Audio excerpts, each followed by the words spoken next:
Hi అండి, మన తెలుగు కథలు ఛానల్ సబ్స్క్రైబర్స్ అందరికీ నమస్కారం అండి. ఈ వీడియోలో మనం దేవుడు ఎలాంటి వారికి ఆడపిల్లలను ఇస్తాడు అనే విషయం గురించి తెలుసుకుందాం. తెలుసుకోబోయే ముందు మన తెలుగు కథలు ఛానల్ని లైక్ చేయండి, షేర్ చేయండి, కమెంట్ చేయండి, అలాగే సబ్స్క్రైబ్ కూడా చేసుకోండి.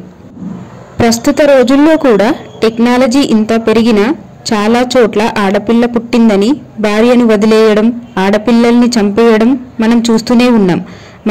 మగపిల్లవాడు పుడితే ఏదో అదృష్టమని, ఆడపిల్ల పుడితే అరిష్టమని భావించేవారు మన సమాజంలో చాలామంది ఉన్నారు.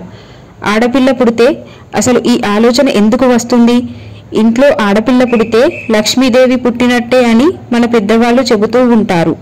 అది నిజమేనా? ఎందుకు అలా చెబుతున్నారు? అసలు ఎవరి ఇంట్లో ఆడపిల్ల పుడుతుంది అనే విషయాల గురించి ఇప్పుడు మనం తెలుసుకుందాం.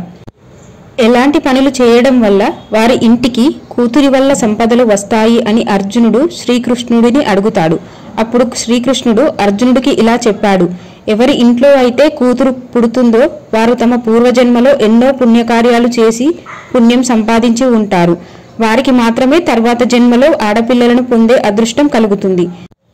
అలాంటి వారికే ఆడపిల్లకు తల్లిదండ్రులుగా ఉండే అదృష్టం దక్కుతుంది. వారి ఇంటికి సకల సంపదలు దక్కుతాయి. అలాగే వారి ఇంట్లో లక్ష్మీదేవి ఎప్పుడూ ఉంటుంది. ఎవరికి అయితే కూతురుని పంచగల సామర్థ్యం ఉంటుందో వారికి మాత్రమే కూతురుని ఆ భగవంతుడు ప్రసాదిస్తాడు అని కృష్ణుడు అర్జునికి వివరిస్తాడు.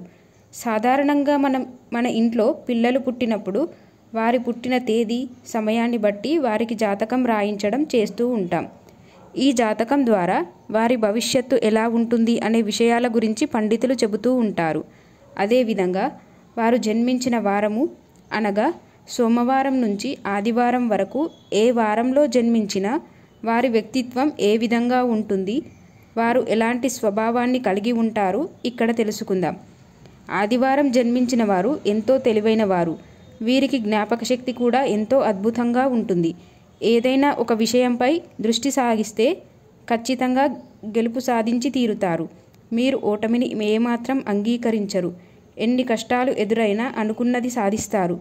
ఈ క్రమంలోనే కొన్ని విషయాలలో మొండి పట్టుదలతో వ్యవహరించడం వల్ల కొన్ని సమస్యలను కొని తెచ్చుకుంటారు. సోమవారం జన్మించిన వారు ఎక్కువ ఆలోచనలు చేస్తూ అధిక మానసిక ఒత్తిడికి గురవుతుంటారు. సోమవారం జన్మించిన వారు ఎక్కువగా పాజిటివ్గా ఉంటారు. మీరు ఎల్లప్పుడూ మానసిక ఒత్తిడికి లోనవుతుంటారు. మంగళవారం ఆంజనేయ స్వామికి ఎంతో ఇష్టమైన రోజుగా భావిస్తారు. ఈ రోజున జన్మించిన వారు హనుమంతుడిలా ఉదారంగా ఉంటారు. అవసరమైన వారికి ఎంతకైనా సహాయం చేయడానికి సిద్ధపడతారు. అయితే వీరికి కోపం చాలా ఎక్కువ. ఇక వీరు స్వభావం గురించి మాట్లాడితే చాలా అమాయకులు. ఎవరిపైనా ద్వేషం పెట్టుకోరు. మంగళవారం జన్మించిన వారిలో ధైర్య సాహసాలు ఎక్కువగా ఉంటాయి. వీరు తరచూ చిన్న చిన్న వివాదాలకు గురవుతుంటారు. వైవాహిక జీవితంలో కూడా కొన్ని ఒడిదుడుకులు ఎదురవుతాయి. బుధవారం పుట్టిన వారు ఎంతో చురుగ్గా ఆలోచిస్తూ అన్ని రంగాలలో విజయం సాధిస్తారు. బుధవారం జన్మించిన వారు ఏ విషయాన్ని వారి మనసులో పెట్టుకోకుండా, ఒకే విషయాన్ని గురించి పదే పదే ఆలోచించకుండా ఆ విషయాన్ని అంతటితోనే మరచిపోతారు. గురువారం జన్మించిన వారిలో జ్ఞానం, మాటకారితనం ఎక్కువగా ఉంటుంది. అందుకే టీచర్లు, లాయర్లు ఎక్కువ భాగం గురువారం జన్మించిన వారు ఉంటారు. వీరి జీవితంలో డబ్బుకు కొదువ ఉండదు. శుక్రవారం పుట్టిన వారికి ఆకర్షణా గుణం ఎక్కువగా ఉంటుంది. వీరికి డబ్బు ఏమాత్రం లెక్క ఉండదు. ఎంత పడితే అంత ఖర్చు పెడుతూనే ఉంటారు. విందు వినోదాలలో పాల్గొనడం వీరికి ఎంతో ఇష్టం. శనివారం జన్మించిన వారు వారి జీవితంలో ఒక్కో మెట్టు ఎక్కుతూ విజయాన్ని అందుకుంటారు. వీరి జీవితంలో కష్ట నష్టాలు ఉన్నా కూడా మొండి ధైర్యంతో ఆ కష్టాలను ఎదుర్కొంటారు. అందరికీ ఎంతో నమ్మకంగా ఉంటారు. శనివారం పుట్టిన వారితో స్నేహం చేయడం ఎంతో మంచిది. ఒకసారి స్వామి వివేకానంద వైష్ణోదేవి దేవాలయం మెట్ల మీద వెళ్తున్నారు. అప్పుడు ఆయన పక్కనే ఉన్న ఒక రైతు తన కూతురిని భుజం మీద కూర్చోబెట్టుకుని ఎక్కుతున్నాడు. అది చూసిన వివేకానంద అతనిని అడిగారట, ఎందుకు మీరు మీ కూతురు భారాన్ని మోస్తున్నారు అని అడిగాడు.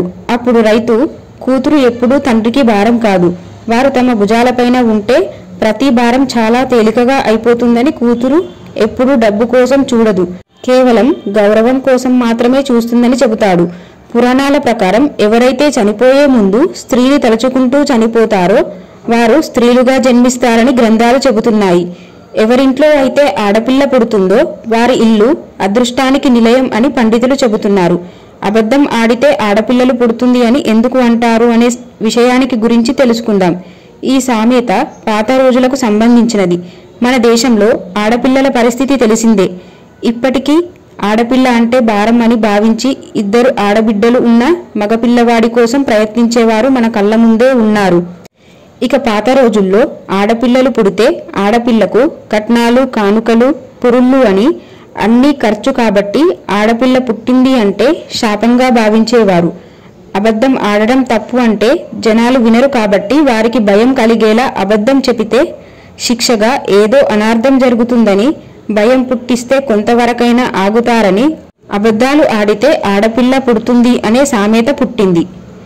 ఈ వీడియో కనుక మీకు నచ్చినట్లయితే లైక్ చేసి సబ్స్క్రైబ్ చేసుకోండి.